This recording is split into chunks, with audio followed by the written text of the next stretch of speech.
October 5th, 1927, The Jazz Singer premiered at Warner Brothers' flagship theatre in New York. Anticipation in audiences and anxiety in producers was high. 15 reels of film and 15 sound discs had to be managed by the projectionist team, with even one slip-up resulting in humiliation for the company. But the premiere was a smash hit. Audiences were amazed, and the first talking picture was released. Kiss me, Tootsie, goodbye.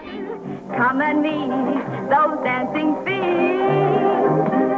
The Jazz Singer grossed an incredible $14 million, worth nearly $300 million today.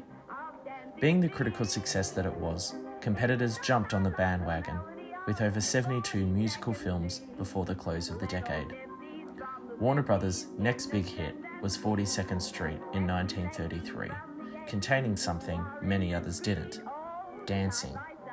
Ginger Rogers became a household name with her eccentric weaving of vaudeville, ballroom, tap, soft shoe, and even ballet.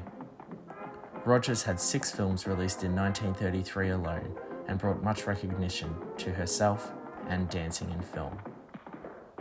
The next big hit came in 1939. The Wizard of Oz smashed audiences' desires harder than any other film from the decade.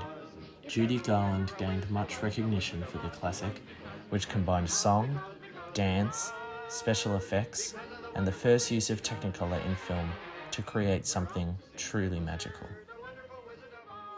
Good morning. The movie musical struck again in 1952, after nearly 30 years of perfecting sound and colour in film. Gene Kelly's triple threat skills in Anchors Away, An American in Paris, and Summer Stock gained him praise and recognition, with his skills further exemplified in his first solo directorial feat, Singing in the Rain, in which he also choreographed and starred. The film became timeless, a rich and lively look at the times of the first talkies, merging everything that Hollywood could have learnt from the era.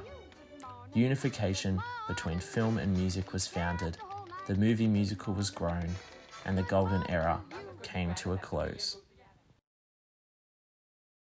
Raindrops on roses and whiskers on kittens. The traditional musical continued to be in good health throughout the classical era. Adaptations of stage musicals became big during this time, with successes such as West Side Story, My Fair Lady, and The Sound of Music all coming from well-received Broadway hits after gaining fame on the stage.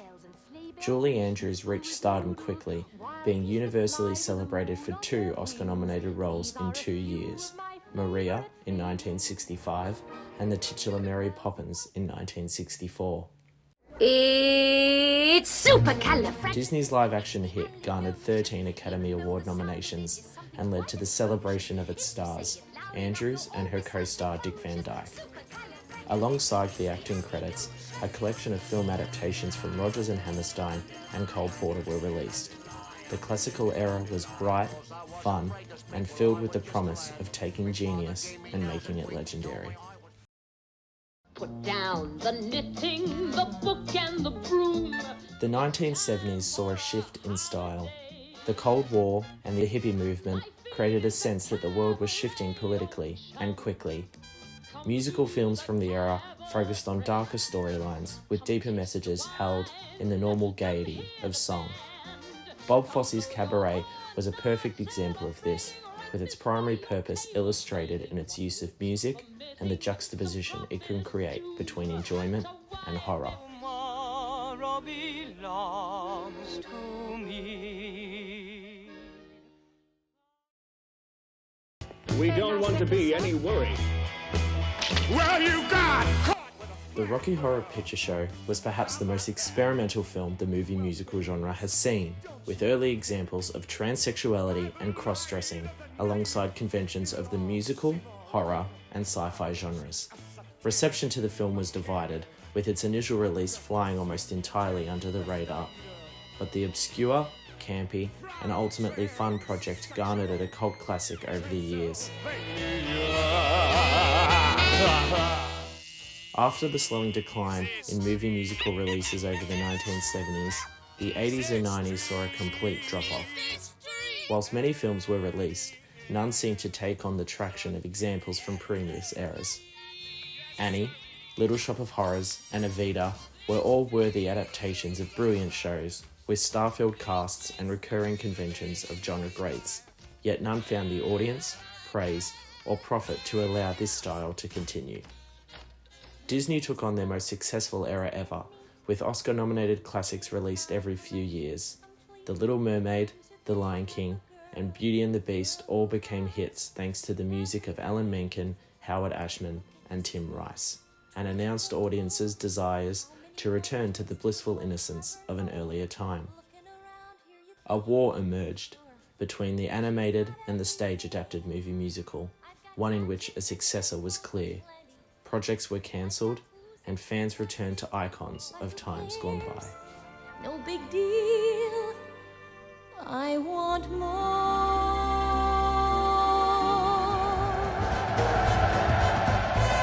Slowly and steadily, the movie musical returned throughout the 2000s.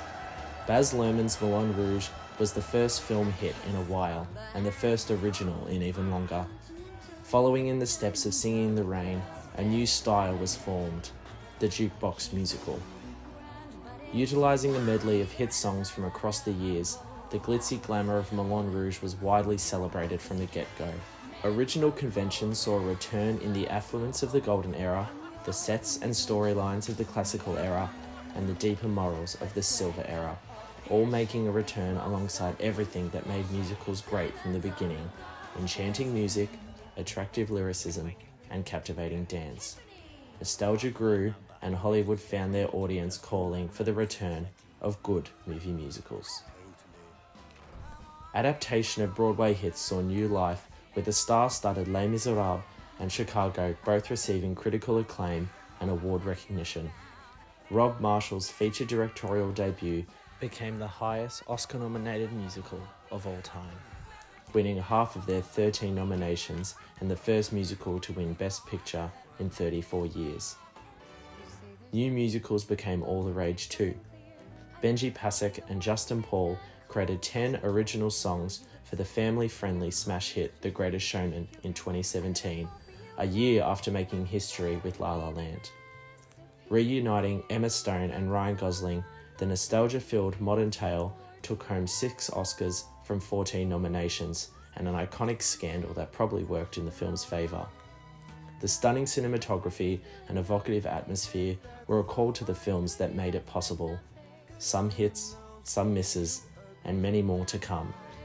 Niche as it may seem now, the movie musical genre has become a celebrated staple in the history of filmmaking, with each new production paying wistful ode to the legacy created by millions of artists over a century of filmmaking and the countless fans whose lives were changed by the sound of musicals.